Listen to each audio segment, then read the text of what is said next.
Hi friends, ఎలా ఉన్నారు? The great Alexander తన సైన్యమందరితోటి ఒక దేశం మీద దండెత్తడానికి యుద్ధం చేయడానికి వెళ్తున్న సమయంలో ఎదురుగా ఒక ఫిలాసఫర్ ఎదురుపడి ద గ్రేట్ అలెగ్జాండర్ ఎక్కడికి వెళ్తున్నారు అని అడిగితే, ఏముంది, ఒక దేశం మీద యుద్ధం చేసి గెలవటానికి వెళ్తున్నాను అని చెప్పాడు. సో ఇది గెలిచిన తర్వాత ఏం చేస్తారు అంటే, ప్రపంచంలో దేశాలన్నిటి మీద దండెత్తి యుద్ధం చేసి గెలుస్తాను అని చెప్పాడు.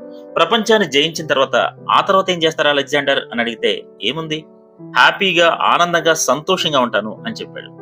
అప్పుడు అతను ఫిలాసఫర్ చాలా నవ్వాడు. ఎందుకు నవ్వుతున్నావు నన్ను చూసి అన్నాడు అలెగ్జాండర్. ఏముంది, హాయిగా ఎంజాయ్ చేస్తూ జీవితంలో ఆనందించడానికి దేశం మీద దండెత్తాల్సిన అవసరమే ఉంది. నాకు ఒక్క సెంటు భూమి కూడా లేదు, నేను ఎవరి మీద దండెత్తలేదు, ఎవరిని యుద్ధం చేయలేదు. కానీ నేను 20 సంవత్సరాల నుంచి జీవితంలో హ్యాపీగా ఆనందంగా సంతోషంగా ఎంజాయ్ చేస్తున్నాను కదా అని చెప్పి అన్నాడు. దానికి అలెగ్జాండర్, నువ్వు చెప్పింది నిజమే, కానీ నేను ఫిక్స్ అయిపోయాను, నేనేం చేయలేను అని చెప్పేసి వెళ్ళిపోయాడు.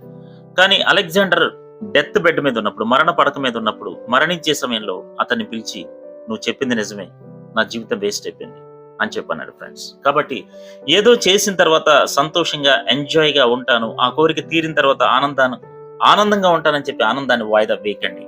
ఇప్పటి నుంచే ఆనందించండి. Thank you.